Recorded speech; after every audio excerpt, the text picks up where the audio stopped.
five-time All-Star Marques Johnson. Alongside Marques Johnson. What's up, everybody? Hey, this is the Here District, captain of this vessel. And I got my first mate, my number one son, Kris Johnson. What up? Talk to me. Holla! Let it rain, man. Let it rain. I guess what?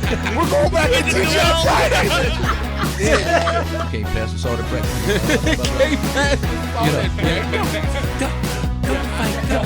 Go fight. Welcome, everybody, to the Here District, Marques Johnson. You're listening to a Bucks Plus audio production on the Bucks Plus Network. Your weekly pulse on the Milwaukee Bucks, straight from a Bucks legend. This is Here District with Marques Johnson, alongside his son and 1995 NCAA champion, Kris. Here's MJ. Hey, welcome, everybody, to the Here District. I'm the captain of this vessel. I'm the captain of this vessel. Hey, we did that at the beginning, so I had to kind of do it now. Joined by my first mate, Kris Johnson. We're the only father and son tandem to win a national championship at the same school. But there's other players that have won them with their dads. Quick thing right here. I hate to interrupt you, MJ, but we've been saying that Luke and Bill were a part of this esteemed group, but Luke and Bill were not a part of this esteemed group. Luke did not win a national championship at Arizona. God, Luke never won one at Arizona. Luke never won. Someone corrected me. Okay, so on a post, and so I had to retract. God, you know, and that always. But they've won NBA. But they've won the NBA. They did the Dad NBA championship. Luke's won an NBA championship as well. Where did Luke win with the Lakers? I believe so. Where did Luke win the NBA? Luke was a part of a championship team. Was on that NBA. Lakers team in the 2009 against the 2010 against the Celtics. Walton NBA championship. You know, okay. Luke was balling for a minute. Remember, he signed a 5-year, 35. He won 2 championships, 09 and 010. Please, Luke. Lakers won back-to-back? Come on, bro. Did they? They beat the Celtics. Kobe. Okay, that's right. And then the Celtics won in 08, was it? God. So 2011, Dallas won, and then the LeBron reign. But this right was now, but I'm saying, when did Doc win though? When did 2008, and then Kobe. Okay, won then they won back to back. Okay, that sort of cements Kobe as like post Shaq being able to carry a franchise on back to back with allegedly lesser talent, but you have Powell and Elo and all these kind of dudes. But anyway. Yeah. No, so that's a great point, man, because we have been so we've got Mike Bibby and Henry Bibby. Mike Bibby at Arizona, like Luke Walton, who didn't win a championship. He got to the Final Four. They got close one year. I remember that Walton, Richard Jefferson team. I had a dream last night. Duke that year.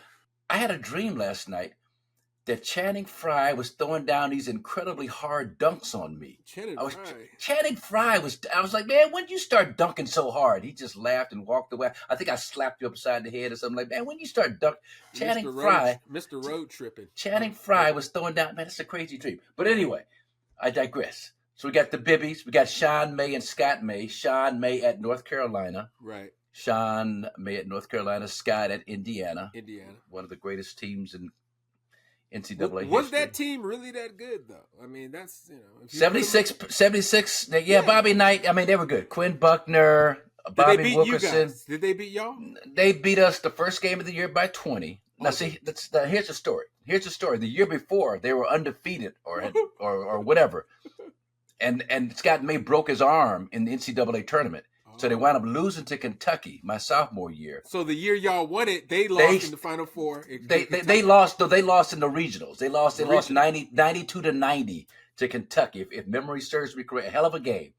And that's what kept them from going to the Final Four. But Scott May broke his arm, so everybody said that if Scott May would not have broken his arm, that would have been the year that the Hoosiers would have won the NCAA championship. So J.D. Morgan, UCLA, scheduled them our first game after Coach Wooden had retired. Gene Bartow, we're playing them down at the Checker Dome in St. Louis. Okay. First game of the year.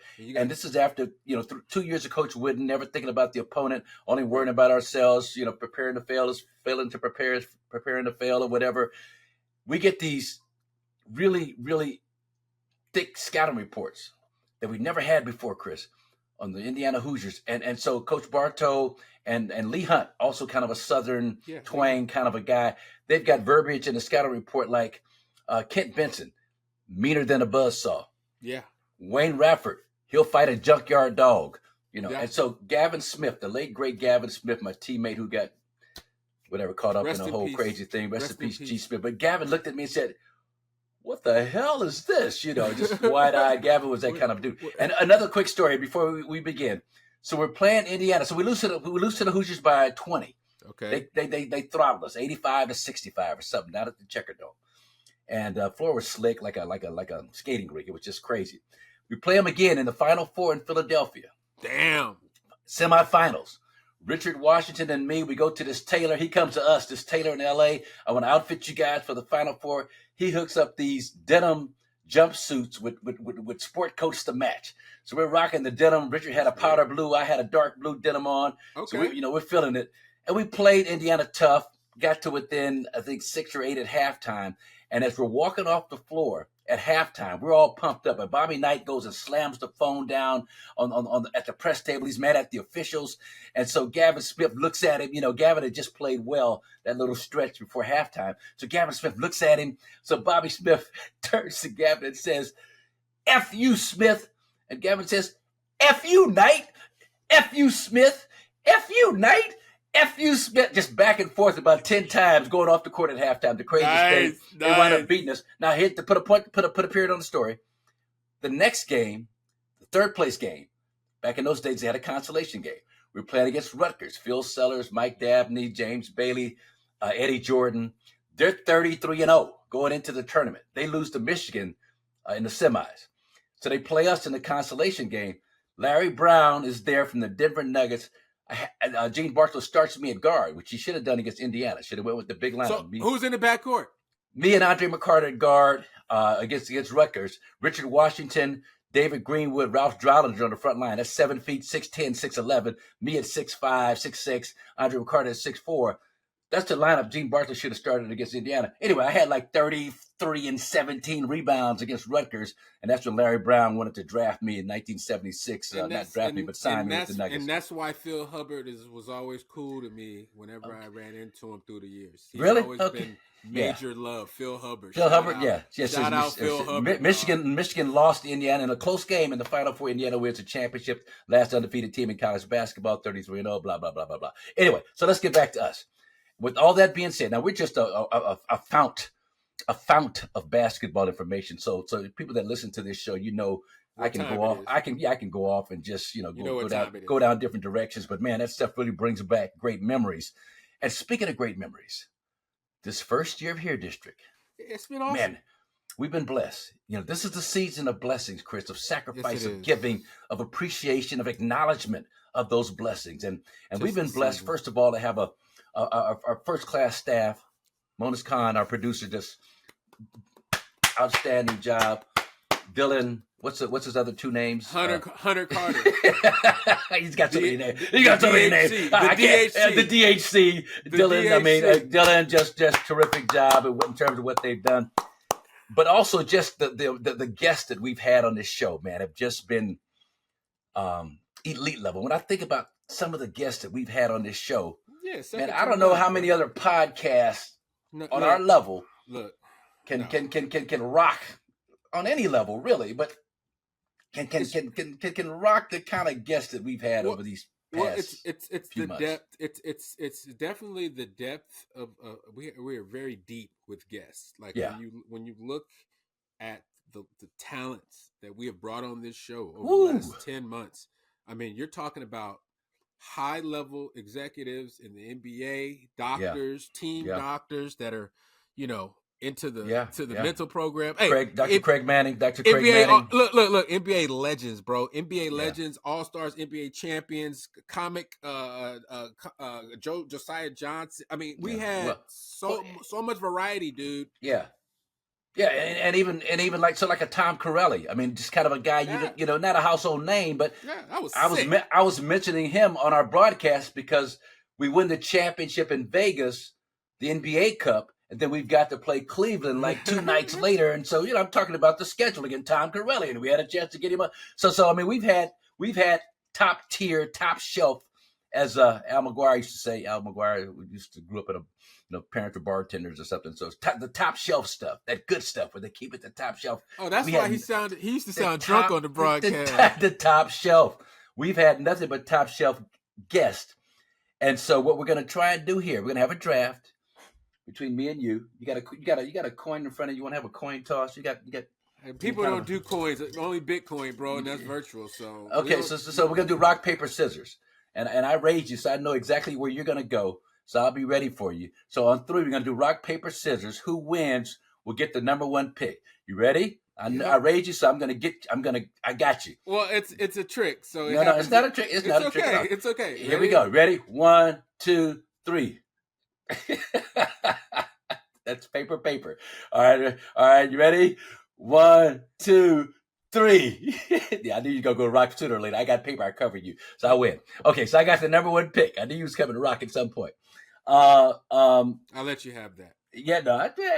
Come on. I let you have it. Period. I spawned you, so I know how your mind works. Hey, so I get the number 1 pick of all the guests that we've had. And again, I'm looking at this list now, man, and we were talking right before we went on air with our producer, Monas Khan, and I'm like, man, I can't do it. It's just too many great guests, too many great stories. Yeah, but we had standouts, MJ. No, but you look at this list. I mean, Mark Spears, David Aldridge, Steve. No, you're right. I mean, it's a heavy hitter. It's a high quality list, no doubt about it, bro. I mean, it's like what draft? What's been the greatest?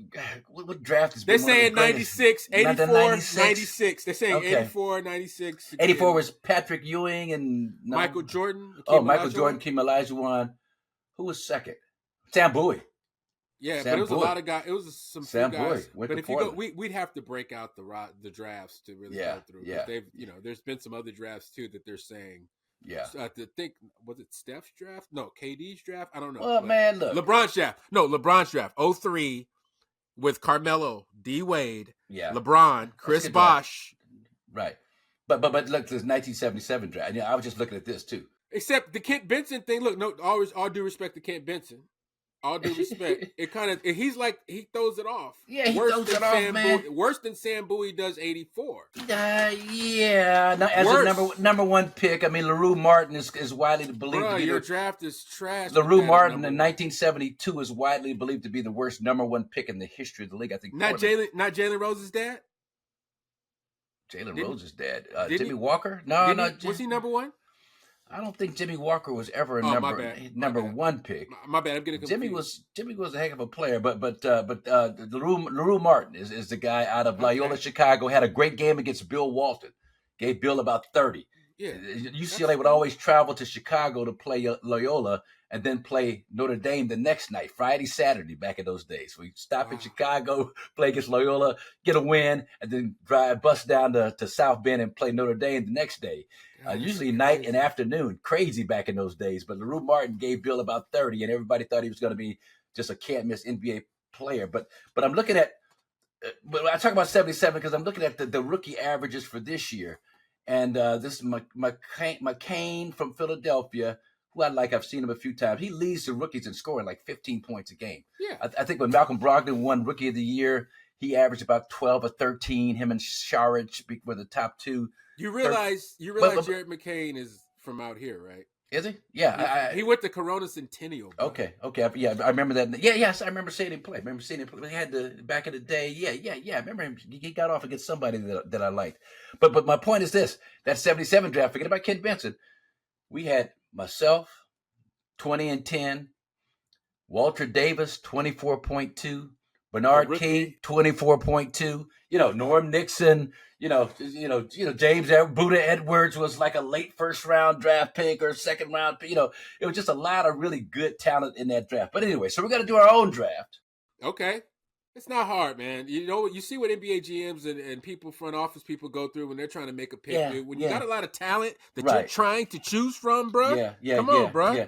So I'm going to go first because I got you on the rock, paper, scissors. You went rock, I went papers. I knew you would.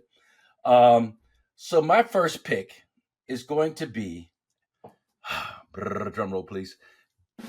And with the first pick, the captain of this vessel, Marques Johnson, chooses Joe Dumars Okay, that's a good pick. Yeah, Now, tell me why. well, just that story about the NBA Finals. He found out his dad died. Don't get me to start crying on here.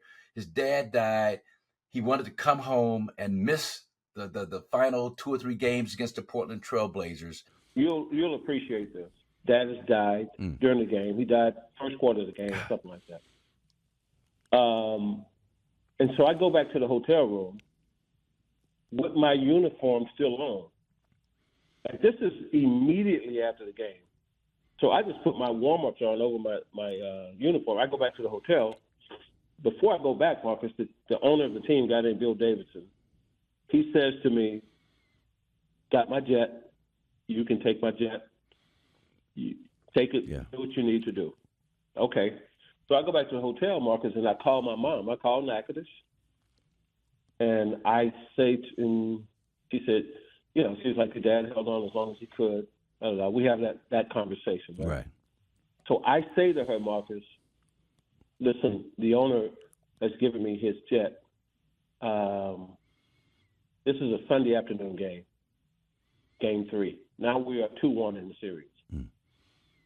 Sunday afternoon, Marcus, and she says, I say to her, yeah, I think I'm going to fly home tonight. And she said, whoa, what you doing? What you talking about? I said, I'm going to fly home tonight. She said, for what? I said, to be home. She said, and she laughed, Marcus. She said, boy, your daddy would have a fit.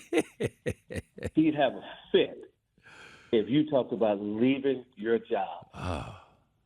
He said, are you kidding me? She said, what would your dad say? I said, oh, my God. He would have a fit because he's from that. Yeah. He's from that school, Marcus. Like, you ain't missing no work. Right. You know what I mean? Right.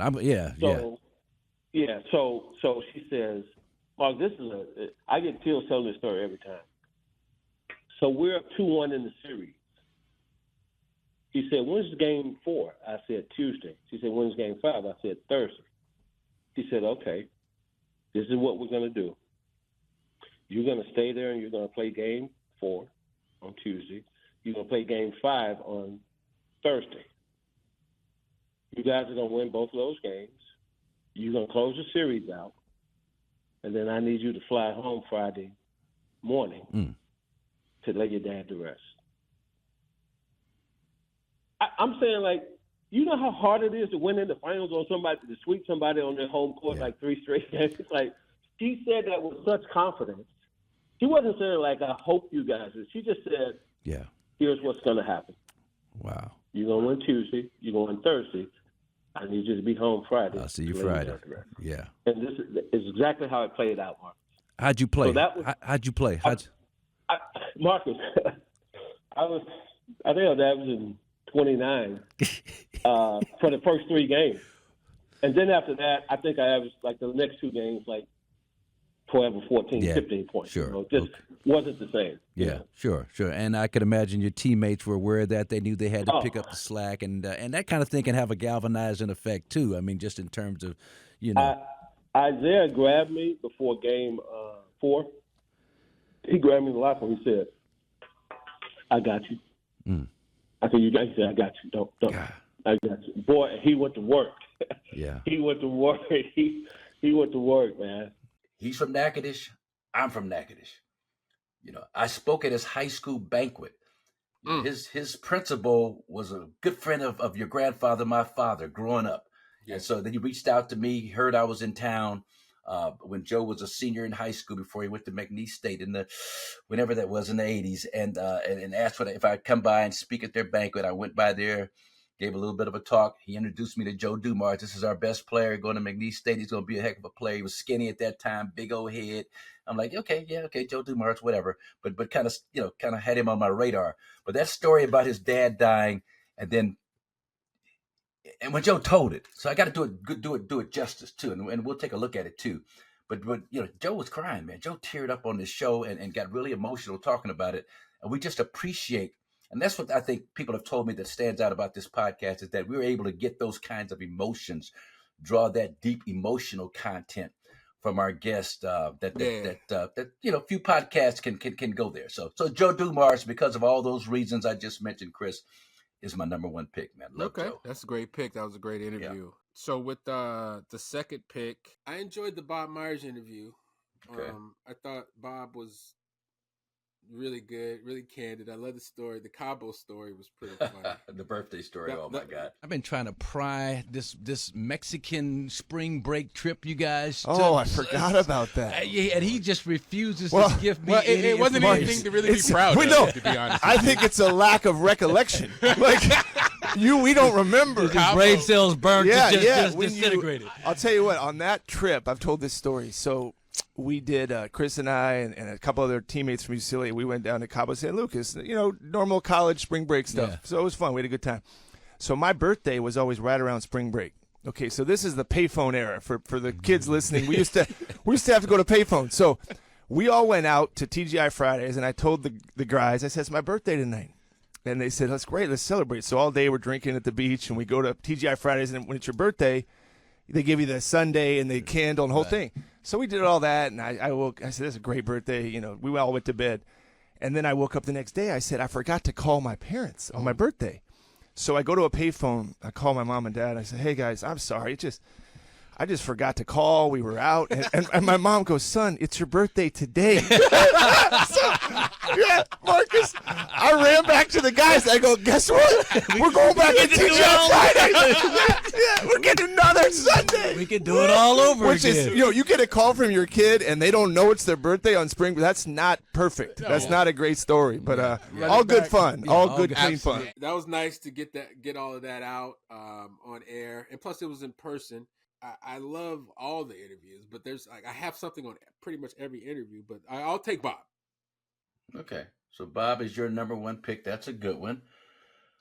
Okay. So what we got? 2 more picks left. Man, it's just, Ann Myers. I mean, that's one of my favorite people. Coach Wooden loved her. Thought she represented everything good about basketball in terms of just fundamentally sound and all that good stuff. I mean, Ramona Shelburne, just talking about Clipped and her role in that and how she put that piece together, turned into a great series. That was fire, and the insights that she had. I love that. Lisa Byington, my partner. I got to throw her. I liked AJ Johnson and Tyler Smith. Those are our 2 players. Look. And look, we're here district. So for me, hearing from them type of dudes, right. I love what it means. Okay, so I got to make a choice. Well, look, never let it be said that nepotism is not alive and well on our show. So I'm going to go number 2, Josiah and Josh Johnson. Yeah, that was a good interview. That was a great interview. It was special. It was special. It was special. They gave some insights into growing up in the Johnson household, and just to have all, 3 of my 4 sons together in that kind of a venue. Father couldn't. Well, I could ask for all 5, but to have at least 3. That was dope. In that kind of venue, and then Josiah and Josh, and not just Josiah and what he is doing with Gil's Arena, and everybody around the country is always telling me how good of a job he does and how much they love the show and love our show, but also Josh. Josh just did an episode of SWAT. Josh CBS. has been a feature performer on All the Queen's Men as a character Rayshawn, and I've been watching this season, and does a tremendous job. So he's an actor on the rise. So we got to give him his props too. All 3 played for the same coach that I played for, Willie West. That was wild.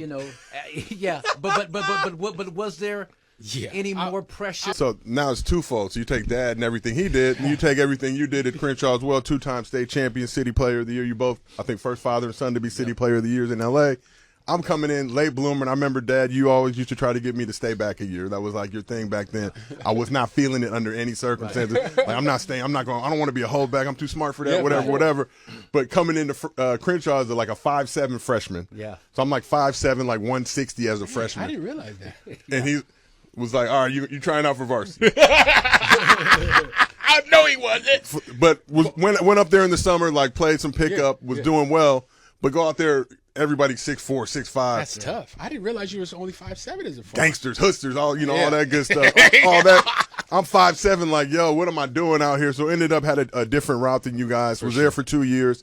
Hit a growth spurt in between my junior and senior year. I grew like 4 or 5 inches. Yeah. but we were so front loaded at the big man position that I probably wouldn't have got a chance to play till my senior year. For sure. You know, it's like 20 dudes on the squad. Like, you know, shout out Coach West, Naho, Crew, Mo Duck, everybody, Coach L, you know, Curdy Logue, everybody over there. But for me, it was like, all right, I had the opportunity to go to Montclair Prep with one of Dad's best friends, former teammates at UCLA. Who I played for. You played for Montclair Prep, Bob Webb. Bob was basically like, yo, you come out here, play the whole game. Yeah. Oh, man. So I remember so I had some things happen in my early childhood that kind of slowed down my whole growth process. So I came into high school probably about like 5'6", about 190. I wasn't really athletic or anything back then, but I could always shoot. But I just remember the first thing, you don't jump nothing like your daddy, you know. And then it was like, you're not mean like your older brother. And I was like, oh, man. And so, I mean, it sucked. It sucked. I mean, I'm not going to lie. It sucked. But, you know, things kind of changed for me after high school and all that, and I've never looked back. And so I don't like to spend too much time talking about my high school days because I'm flourishing now, and that's most important. Well, if I can share what happened to you, go ahead. That was one of the toughest times of all our lives. I mean, just from 7 to 11ish or so, leukemia, chemotherapy, spinal taps, and all that stuff, spinal taps, and the whole thing. And so, I mean, we're just blessed, man. You know, you've been in remission for all these years, 24 years. 24 yes, years, sir. And just, but what did that teach you? I mean, do you remember that? I know you remember. I know you remember. But what were you able to pull from it in terms of the person you are today? Well, firstly was that I'm loved.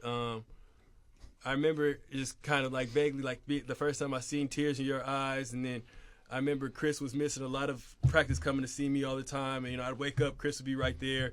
Josiah didn't go home all summer, so I mean, just kind of remember from that point that I was loved in a sense, you know, and like, you know, I had like strong males in my life, you know, and like I kind of revert back to that from now because, you know, we all kind of grew up in this era of toxic masculinity and blah blah blah, but it was the first time I realized like I had 3 strong, and my younger brother Mariah too, individuals who were vulnerable and just cared about me. You know, Josiah, when he came on the show, he was talking about, it took about 3 months. So about 3 months for you guys to have me on here, man. So I mean, it's about time. Episode number 17. Episode number 17. You finally asked me to come on. So I was trying to figure out what was up. Yeah. It's a funny story. I was with Josiah and his family watching his 2 sons, Marques and Joey, play 7 and 5, 7 and 5, I think 7 and 4. But they play a couple of weekends ago, and so Joe's lovely wife, Dr. Aaron North Johnson, she asked me how your sister, my daughter Shiloh, was doing as a freshman at Windward. So I downplayed it. I was like, yeah, you know, she's doing okay, Aaron. I mean, she could be a lot better, do this. Then I said, wait a minute, Aaron. Now, you see, you told me how hard Josiah can be in terms of pushing his sons. You see where he gets it from. I'm sitting here downplaying Shiloh's freshman season where she's been a starter the entire first part of the season as a freshman in high school. Yeah. And I'm telling you that she's just doing okay. I said, no, actually, she's doing great. I said, you see where Josiah gets it from. She's like, yeah, I see where she gets it. But, and you can attest to this, you know, you push my grandson Will. We push our kids, man. And we're on top of things. We're coaching. Josiah's coaching both their teams. He's out there. He doesn't miss a practice. He's got to fly back on a red eye. You know what I'm saying? He schedules. He's locked in. He schedules his professional appearances around coaching his boys, man. And that's the kind of dedication, man, that I've had with you guys, that you've had with Will, your son. You know, people don't know that about the Johns. My dad started it with me. You know, he showed up so much, he got on my nerves. I'd be like, Dad, can you stay home sometimes instead of coming to every practice? You know, in high school, as a non-coach, the players are teasing me, calling you Coach Johnson. But now I get it. I do the same thing. Yeah, it goes hand in hand, you know, when you're a Johnson, as far as balancing your professional stuff with, you know, coaching up your kids, whoever it is, brother, whatever, you know, you're going to lock in. But Joe does a tremendous job, man. The hours that guy puts in, people don't really understand. As executive producer, and is like the guy, the real engine, the brain, the core of that show. Like if they're going, you know, 7 to 2, he's doing that 5 days a week. Then he's waking up the next day, doing it all over, putting the whole program together. Yeah. Like, you know, booking the guests. Like he does a lot. And so there's a reason why it's so successful. Josiah's behind that. Yep. So that's my number 2 pick, Josiah and Josh Johnson. Great episode. Yeah, that was a fun one. So my number 2 pick. Well, it's like kind of two. I really enjoyed the Matt Barnes interview that we had, and then I enjoyed. Showed up in person. Stayed with us. That was in person. Stayed with us over an hour. Left his laptop behind. Left his laptop. I had to get the laptop Had later to on. Uber it to him or something, right? Yeah, the laptop was Ubered in a secure, bulletproof type of Uber because that laptop, buddy. Yeah, man. But anyway, Matt was great because. It's like Hunter Biden's laptop. Yeah, but go ahead. Wow. Matt, No, if you're listening out there, Matt, no. I'm just talking We're not saying you're like Hunter Biden. No. I'm just saying about it. Dad, that has implications. That has implications. Look, in today's world, that'd be like, what is he trying to say? I'm just saying that. What is he trying to say? In terms of popularity and just, recognition and renown, it's Matt Barnes' laptop. Not like there was anything nefarious going on. Not at all. Matt is salt of the earth. And then Matt, so for me, it was the John Henson commentary. Ah, yeah. Well, the combination of those two, right? So, and that's what is my number 2 draft pick. Okay. So it's the fact that Matt came on, kind of talked about that incident a little bit, and then we had John Henson come on to kind of explain his side of the story. MJ, you were on the call that night. I was working a game, Bucks against Memphis. When I was about to whoop John Henson. And I think you said it too. Barnes going to the line. It's funny you brought that up, man. I haven't thought about that. It's so. Hey, Marcus, I was. Ooh, why? So I actually had a good game that game too, but I think Henson didn't play the whole entire game, and he came right in and hard fouled someone and started talking trash. I'm like, bro, you guys are up and you haven't even played. Like, chill out. Let's just let this buzzer go off. And then, so he hard fouled the teammate, and I was like, yo, chill out, bro. He's like, well, you don't want this. Something weird. I let the first one go, Marcus. Let the first one go. Mark, I hope you know me, man. That's not me. Come on, man. You know me. Yeah. That don't even sound like me. Like, come on, you don't want none of this. Yeah. Nobody says that. I don't say that. Prior to the game, J. Kidd sat me in his office. He's like, look, man, we're down the stretch. We need you. Can you play? I was like, man, I could definitely use a couple more days with this back, but if you need me, coach, I'm going. I'll suit up. So he doesn't play me the whole first half, and so I'm sitting over there fuming. I'm like, why would I suit up if I'm not going to play? It just made no sense, right? Matt comes over there, and I'm like, listen, man, this has got nothing to do with you. I don't know why are you talking to me like this? This has nothing to do with you. And then he was just like, oh, you're disrespectful, young, da-da-da. Oh, you disrespectful. Okay. And I'm like, all right. It wasn't really much banter back and forth. Definitely wasn't trying to, like come get you, son. Like, no, I'm not a fighter. I'm just not a fighter. I'm trying to get him to the back in the rotation because I was out for about a month. Yep. I'm a young player, so I'm trying to make a name for myself. And at the end of the game, I'm not letting up. I'm not Matt Barnes, 14, 15-year career champion. Like, I'm not that guy. So I got to go hard, right? Saw opportunity to block his shot at the end of the game. I did it. Yeah. Swatted it, made a face, a scowl. Turned up. The fans all they turned up. Next time I'm coming down and I kind of fumble it, and then I go up because that's all I can do, and he blocks it, and he starts doing this scowl and stare. I was like, all right, my keep playing with me. It's going to be a real problem. He's like, oh, you want some? He said something to the fact that you want some. And at that point, we were getting blown out. We were in Milwaukee. I was ready to go, so I wasn't having it. So he gets a double T and gets kicked out. But I had a T from earlier in the game, and they gave me a T just for – I don't even know what I did. I think it was Zach Zarba. I'm like, what did I get a T for? And they're like, we just want this game to end. I think the refs just teed me up to just get me out of there. I don't even know if I did anything to get teed. Yeah. And they teed him up too, which I know that's what irked him because he shouldn't have got a tech either. Right. Yeah. He just kind of like went up to me a little bit. I was snarling on the ground, whatever you want to call it. So I got kicked out the game. So I'm like, all right, so we're going to see how tough you are. So he gets out first. So I take off, and I know the backside of your guys' locker room, you can come out the backside just like we can. So I go in there and chase him into the locker room. He doesn't. I don't know if he knows I'm coming initially, but I think someone might have told him. Next thing you know, like all of a sudden they wouldn't let me leave the arena. I hear he's coming, and I'm just like, okay, like, well, here we go, right? Like, but he got kind of halfway into the locker room, and then the security kind of grabbed him. So I get to the locker room, and Grievous Vasquez wasn't playing that day, and I had just barged in the locker room. Little did I know there was cops and coaches behind me, but I was going to find him, and Grievous like, nah, he just went out the back, so he snuck back out. Yeah, if he would have got through there, he would have had me dead to rights. I was facing the wrong direction. Jeez. Yeah, and now, what was your reaction? So you see him being held. Were you like, let it go? Come on, let it? Or were you just kind of chill? No, I was just, hey, look, if he got through there, then it was gonna be me and him for a little bit. As a man, if he got through business. there, you know what I'm saying? It was gonna be me and him for a little second. And then so I was pissed. So I got back to my locker room, showered, didn't care what the coach had to say, showered up real quick and went and stood up by the bus. And I stood out by the bus for like an hour, and dudes were coming out like, yo, he's not coming out. He's standing right here until like the the Milwaukee police to kind of troll the area and get the buses off. Yeah. Like, Mr. Barnes, you got to go.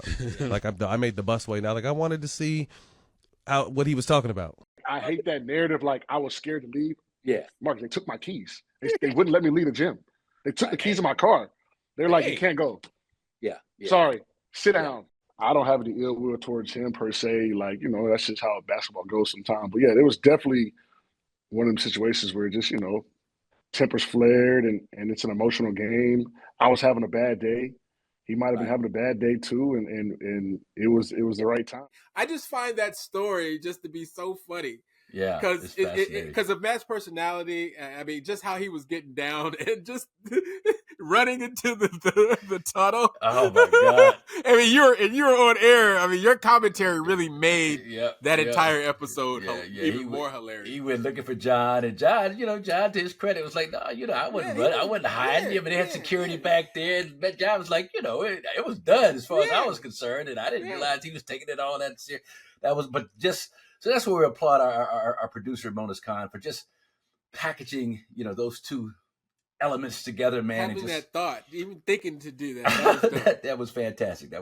So now, number 3 for me, and I mentioned so many people, man, this is so hard. Mark J. Spears was great talking about his dad and when he won when he became inducted into the Hall of Fame, and David Aldridge was fascinating. I guess J.A. Yeah, J.A. But I think because he signs my checks. No, I'm just kidding. But where I got to go, man, because we had a fascinating conversation with Peter Fagan. Oh yeah, he was one of our early guests. That was dope. And I hit him with the twin. I hit him with the twin because I talked. I started out. There was a friend of mine named Crystal who has 2 twin boys, and she couldn't understand why Robin Lopez was cut and why was he cut. I'm like, Crystal, why are you tripping on Robin Lopez? Because he's a twin, and I got twins, and so I was able to segue that into a conversation with a question with Peter Fagan about him and his twin Daniel. Dude, and then he just went off about the whole twin psychology, and they finish sentences and talk every day. Just how serious it is. Talk every. How often do you talk to your brother? Every day. It was so fascinating to listen to Peter Fagan break down that in such great detail. But that entire interview really was high level for us. Quickly, and I hope you don't mind, but I want to get into just a little bit of this. You got a twin brother, Daniel. Yep. And it's really interesting because, Kris, sometimes we'll be on the road, Charlotte, North Carolina, and I think I see Peter, but then as I walk closer, I was like, no, that's not Peter. And then I realized that it's Daniel. Now, I mean, you guys, Spitting Image, whatever. But did you guys ever pull any of the Patty Duke pranks of him taking your math test and you taking his Spanish test? Any stuff like that? Yeah, we did it. We did it once with a girl, which we thought was hilarious, and the girl did not think it was hilarious. And then we did it academically, where he did much better than I did academically. So we're probably like at a 3-1 taking finals exams for each other. He ended up in academics and is a head of school for a private school in New York City, which is kind of the genesis of how I got this job. Two of the parents actually were owners of the Bucks. When they started to do the acquisition, and that's how I kind of got attached to them. And the thing that makes us unique, man, I can't tell you, like, there's not a lot of team-oriented podcasts that are able to get a president of basketball, assistant general manager, 2 players, summer league coach, Yeah. and then the legends of the organization too. Well, Dr. Craig Manning. I mean, the performance guy who gave us such great insight into how range. We got range. When I think of Craig Manning, I think about listening to Giannis's conversation the last 4 to 5 years, but I see how it's matured and there's a systematic kind of an approach how he approaches. When he talked about there's no failure, it's all about growth and learning from setbacks. And he didn't consider, the playoffs to be a failure or whatever. Last year, a couple of years ago, when Eric Name asked him that question. So, and that's Dr. Manning. That's Dr. Manning's influence in terms of how he's getting players to look at their, and I said it, I said it on the air during that interview. I wish we had a guy like that around when I played that just to, I was 21, 4 years in college, but still just 21 on my own for the first time, a little money in my pocket for the first time, and it just was. How much were you making a week when you were 21? When you were 21, just give us a number. Well, but like 95,000 a year was my first contract. I think my contract started at 95. It started at 95. So if we look at how much that was back then, so how much was that a week though? Like in the 70s, like what were you getting? Or you pay what, twice a month? Yeah, like a monthly basis. So 12 goes into 95. What about 8 times or so? So probably 8,000 a month. 8,000 a month. It's 77. Yeah, with taxes and everything. But that's but still, what's that like 50 years ago? 77. I mean, or that's like 40, 46. Jesus Christ. No, yeah, 47 years ago. Yeah. So that 8,000, bro. My point is that 8,000 probably, if we looked at how much that is today. Well, somebody figured it out. Somebody figured it out on Twitter. They told me that it's like worth about $560,000 a year. That's it? 95,000 then. Wow.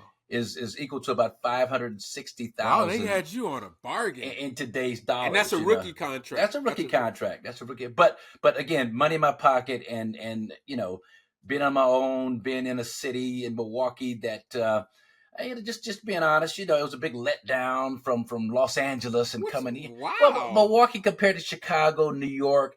I'm thinking. What were you looking for? Were you involved? Were you a professional athlete? You're going to a city to do a job. So what was the letdown about Milwaukee? Nightclubs and ladies and hanging out and hangout spots and all that all night stuff. I'm thinking, I'm 21, bro. I'm coming off of hanging out at Studio 54 with OJ and Nicole and that whole crew back in 1977. I'm back there for the College Player of the Year award, Sport Magazine. I got my car. See that picture with your dad, with your grandfather, my dad. The umbrella and all that. We got the brand new car from Sport Magazine. It's actually a lease for a year. They don't really give it to you, but that's all in New York. That was nice. Staying at the Plaza, going to Studio 54, hanging out. Jay's in there. Hey, I got a little bit of this. You want to take a little bit of this with you? All that good stuff.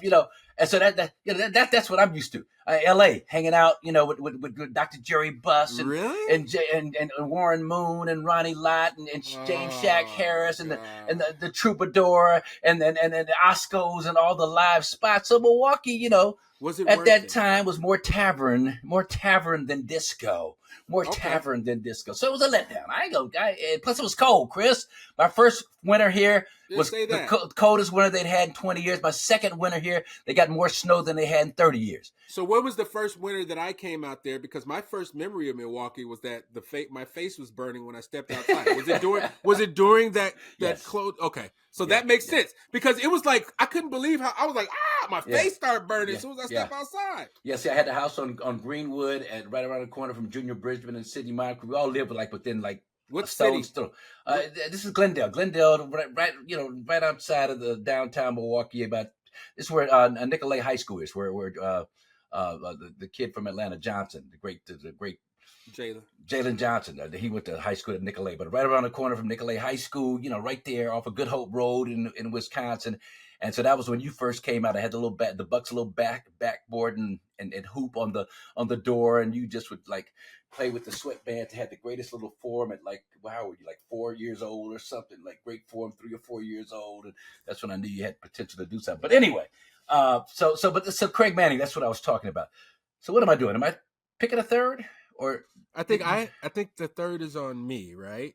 Well, Because who did I pick as my third? Oh, Peter Fagan. No. Peter Fagan. I picked yeah, Peter Fagan. I picked Peter Fagan as my third. And for me, like, I mean, dude, like, God, man, this third pick. Well, I think because of we might have to expand this to 5 picks, man. I think because of the magnitude of the interview and the magnitude of who he is, not only to us but just what he's accomplished as an American icon. I think Junior Bridgman interview for me, it's like super high level.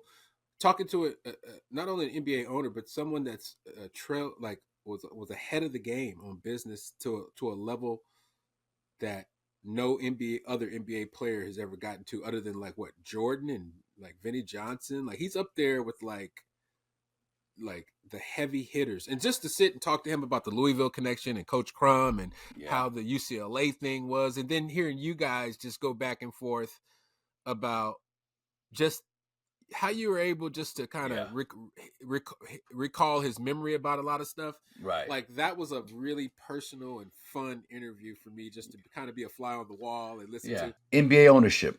When did that first come on your radar? At first, maybe when Herb Kohl was the owner way back when, there were rumors that he wanted to sell. And so I won't mention his name, but there's another gentleman from family from Racine, Wisconsin, very well off. And so he called and said, hey, I'm thinking about going after the Bucks. You have any interest in getting involved? And, I said, well, yeah, I'd like to, and talk to the league. And they thought the Bucks were worth, a couple $100 million at the most at that time. And so he went through the whole process, and then Herb decided he wasn't going to sell. And the team kept going, and then I heard that Herb was going to sell it again. And that time I said, they called and asked, were you interested? The newspapers did. And I said, well, yeah, I'd be interested in being a part, but, not the majority or the main guy or anything like that. And so he sold it then to Mark Lasry and Wes Edens, and met with them, and then it just didn't feel like the timing was right, it just didn't feel right, so I didn't do it. And then I met, year and a half ago, Jimmy Haslam, one of the owners, and we just kind of hit it off, kind of same thoughts about things and about life and about what's really important in life. And so he's really the reason that he talked me into getting involved and saying, we'll make it make sense. And if you get involved, you can be involved. You can have, some say or being involved in all our meetings and talk about what's going on and all those kind of things. So I said, well, if that's the case, then I'll seriously look at it, and it became a reality. Well, it was really crazy that he didn't remember, but when Brian Winters retired, we had a void for the captain position, and I just come off of one of my holdouts, trying to get more money, and we had a team vote for the next captain, and I'd been buying just jugs of apple juice and grape juice on ice after practice. I'm politicking because I want that captain's position. We take the vote, and Junior wins. I think I voted for Junior. I told him, but he didn't remember that. He's like, I know him. I wasn't, no, Junior. You don't. When you're on the losing end of that kind of a vote, after everything you've done to try and sway the voters in your direction, but that's the kind of respect that we had for Junior. I love Junior. He was the first guy to take me out in Milwaukee, took me to a place called Turan's, an old tavern, but with the best fried chicken and fries I've ever had in my life. But it was a tavern, and it was kind of like my first taste of Milwaukee nightlife. He had a blue Corvette Stingray. This is right before he got married. So he had the blue Corvette Stingray.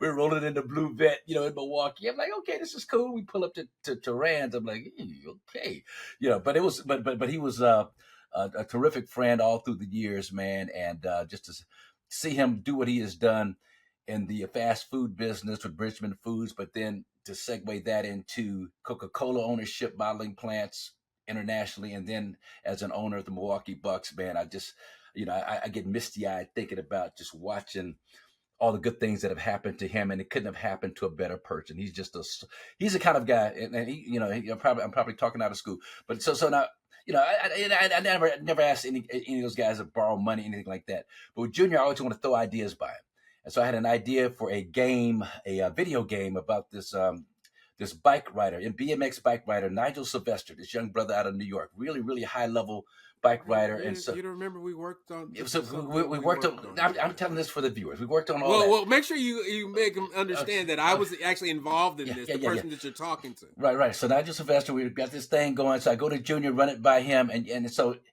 instead of shooting it down like, I don't know, video game, that's not a good idea. He's like, look, I'll give you access to my whole legal team, my development team. I'm like, well, Junior, I ain't got the money to pay for that. Oh, I got it. They're on retainer. They work for me. They're on retainer. So he gave me access to all his high level development legal people that helped me kind of, work through the numbers and the process. Wound up not doing it because they didn't think it made sense. But it was about a 4 or 5 month process, and all this stuff, gratis for free. That all this great high level information that I have access to, and Junior kind of friend he is. He was responsible for all that. So I'm glad you picked Junior as your third draft pick. So let's do a recap. I picked Joe Dumars as my first because of the Natchitoches connection. His dad passing away, the great story he told. Josiah and Josh, number 2, because of just what they're doing in their respective careers, and they happen to be my sons. And then at number 3, Peter Fagan, because of just an overall great interview, but especially the discussion about being a twin. And we kind of, I thought we kind of caught him by surprise when I asked him that question, and he just lit up and opened up, and that's what I like to do with interviews. Just catch, our subjects with off the wall kind of questions that they're not really prepared for. And I think all 3 of these guys were terrific interviews and handled it appropriately. So your 3 were? Yeah, mine are Bob. Bob Myers. What was Bob's story? Was the birthday story and everything else he talked about? Okay. Yeah, we touched on the trip to Cabo, but just Cabo. the level of insight is a world championship NBA former general manager, and these guys are meeting with us in between doing NBA countdown. So it's like, that's what it's like it's a high level interview where you think about it. Right. Hey, I got a break on NBA countdown. I'll come chop it up with you guys. Bob's thing kind of resonates with me. My number 2 was the Matt Barnes, John Henson deal, but Matt Barnes interview, but just that whole interaction with them bringing up the story about the fight and all that happened in Milwaukee. Kind of a meet me in Temecula kind of a thing. Yeah, that was good. Absolutely. That was good. And then Buck's minority owner, Junior Bridgman, former Buck, obviously. I mean, that was just a great interview because I had never, I've had it. I've done other podcasts. I used to have my own podcast. I had, 50, 60 episodes. I've never interviewed someone with that was an owner, that owned an NBA team. No. Even though he's Uncle Junior, he's still an NBA owner. I'm like, God dang, this is a crazy moment in my life to be sitting here on the screen, having this guy on the screen. I'm like, holy crap. That was impressive. And so honorable mentions for me. I'm just throwing these names out there. I got Chris Haynes talking about being related to Mariah, Giannis's wife, as a cousin, and Chris's story was dope. Fascinating. The way Chris is dope. Just writing about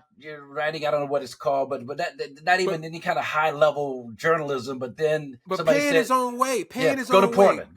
Paying man. his own way. That's the thing that stands out here. I'm just gonna pay my own way, figure it out, and then get in and hustle. It's inspirational. He was inspirational. And then Michael Ray Richardson. That was great. Just one of my closest friends. We don't hang out or talk a lot, but man, we just have so much love. We've got shared experiences. Both had our issues with drug addiction, and both have successfully dealt with that. He's got probably 30 years sober. But it's funny, Chris. I'm trying to find the text that he sent me, but he called me the other day. When we were in Cleveland, and I was just about to get onto the bus and to go to the arena, and phone rang. So it was Michael Ray in the elevator. I was like, I got to pick this up. So I answered the phone. He's like, "What's up, man?" He's like, "Man, Mike Trubisky nominated for the Hall of Fame. He ain't never made an All-Star team, man. Mike Trubisky. And by the way, congratulations to you for being a finalist again. Blah blah blah." But and I told Doc Rivers also congratulations to him. He was nominated himself. And I just hung up with him right before I got on the bus. Doc Rivers was already on the bus. I was like, man, that was Michael Ray Richardson complaining about Mike Trubisky being named for the Hall of Fame. But I hope that the voters and people look at Michael Ray's whole body of work and give him strong consideration, because again, it goes the opposite way so many times. These guys who are great European players and just okay NBA players, Vlade Divac and some other guys are voted in as international superstars, as well they should be. But I also think a guy like Michael Ray, who had his issues, great player, 5-6-time All-Star when he was here in the States, one of the greatest defensive players in history, goes overseas and plays another 15, 20 years and wins championships. So in terms of his whole basketball body of work, is what we're talking about. It's not the NBA Hall of Fame. People get it twisted. It's the Naismith Basketball Hall of Fame. It's what you did to contribute to the game of basketball. And I think that's a lesson that young people can benefit from just as much as all the positive stories. It's a positive story that didn't start out positive, but it turned out to be one of the most positive stories that I'm aware of. Yeah, I wish that, the Naismith Hall of Fame operated more like Canton in the NFL Hall of Fame, where none of that stuff about what happened off the field, off the court, how much coke you was snorting, alcohol you was drinking, partying you was doing. None of that matters on the NFL side of things. It was about what you do on the court, on the field. Lawrence Taylor is a doggone first ballot, unanimous Hall of Fame dude. Like all these guys, dude. Like so we need to separate that. Like I understand like the tarnished or whatever the what that has on somebody, but you got to recognize people for how they respond to their failures and their setbacks. Also, like we don't give enough props for that.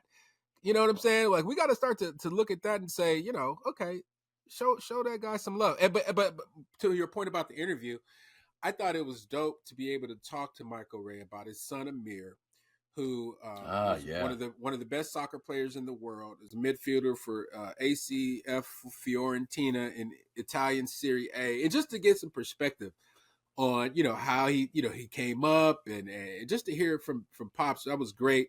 And then also the moment during the Michael Ray Richardson interview when Otis Birdsong popped in. Right. The legend Otis Birdsong pops in. Then he gave you Hall of Fame love. Said told you he was a Hall. So that was a special moment for me. But that interview was super dope. Yeah. So let me plug this while I'm thinking about it. Michael Ray's book called Banned. You can pick it up on Amazon or wherever you get your books from. But he wanted me to make sure and give that book a shout out. That's his personal. There's been other books written about him. My co-author, Charlie Rosen, we're working on a book on Crenshaw High. He's written a book about Michael Ray Richardson, but this is Michael Ray's, authorized biography that he was involved in. So Banned, check it out. Fascinating story. And we appreciate everything that he shared. And that whole Amir soccer, I had no idea. I mean, that was a great nugget on your part. Any other? I mean, Zora Stevenson, got to give her a shout out. Of course. Honorable. I love working with her. Lisa Byington. Yeah, Lisa was great. That was a fun time. For me, honorable mention. I mean, Dr. Craig Manning.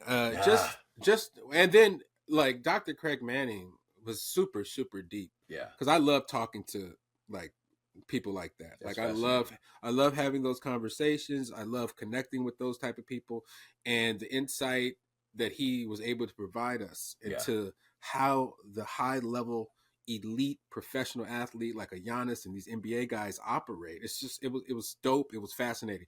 Another I think another episode that probably should have been in the top 3 was our mental health matters episode where you and I did it out there in Milwaukee at the studio. That was a really transparent, open, honest, candid, took the gloves off interview that, if you really want to get deep, you go ahead and go back and put that on. Yeah. That's about an hour and 30 of some stuff, if you really want to go listen to some go listen to that interview. Okay, hey, go listen to that podcast, that episode, bro. You got to be in the right mindset for that one, man. No, that was no. Hey, it is what it is. No, but the transparency, because of the transparency that we both were able to share in that, and a lot of stuff going on. But man, it's just beautiful that we can.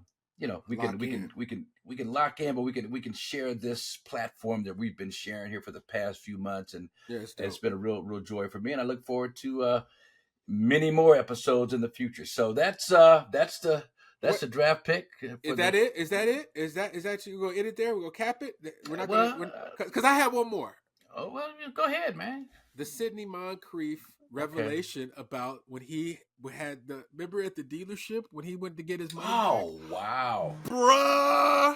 To turn all Raymond Dickens on the bruh. That was deep. Yo, go listen to the Sidney Moncrief podcast. Right, you gotta lock in. You can be able to pull up the transcript to see what we're talking about. But Sidney had to go and retrieve some funds that someone owed him at one point, and he goes into great detail about it. I thought that was a super dope story, and I just like Sidney's podcast just in general. His personality, I love that type of personality, that Southern country kind of dude. But he's but he's sharp. He's sharp as hell. Sharp as a tack, man. Written about 5 or 6 books, He was one of my favorite. He was one of my favorites as well. One of my favorite teammates. And then we talked about Milt Newton and the Alvin Gentry that was story. Dope. That might have been the best story.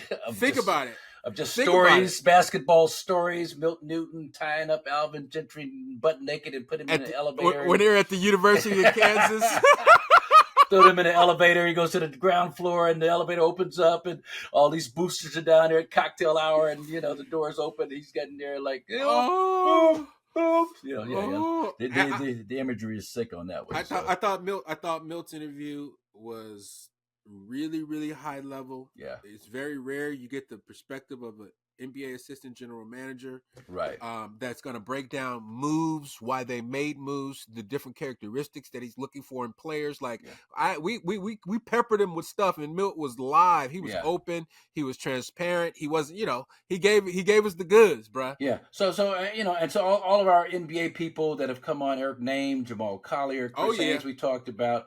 Dave Kane, radio voice of the Bucks, have been outstanding. Mark Spears, we talked about. David Aldridge. Did you ever see his top 100? I never really followed up on that. He was doing a book on like the real top 100 players of all time. You gotta check it out. Yeah, I gotta see if he mentioned me in there. I asked him, did he mention me? He's like, you gotta buy the book. So I gotta follow up. But anyway, so that's Steve Novak. That was a great interview. Just we man. Well, no, Steve had the Dikembe Mutombo impersonation. Yeah. He's got one of the best Dikembes of all time. Yeah. Hey, Steve is a good dude too. Yeah. I mess with Steve, man. Yeah, Bomani Jones, his ascension. So I'm just looking at the list, man. It was hard to pick a top 3 when you got this many high quality interviews, but. It was a tough job, and we had to do it. But we're just so appreciative of everybody that is Sam Amick, that Justin Garcia that has come through and dropped some knowledge, spent some time with us here on the Here District, and we thank you all, our listeners, for all your support, man. It's been a fantastic voyage, and it's just we're just at the midway point in terms of this season and the Milwaukee Bucks, and I think the second half is going to be just as much fun, if not more. So, Here District, Marques Johnson, Kris Johnson. Happy holidays to you. This has been a Bucks Plus audio production.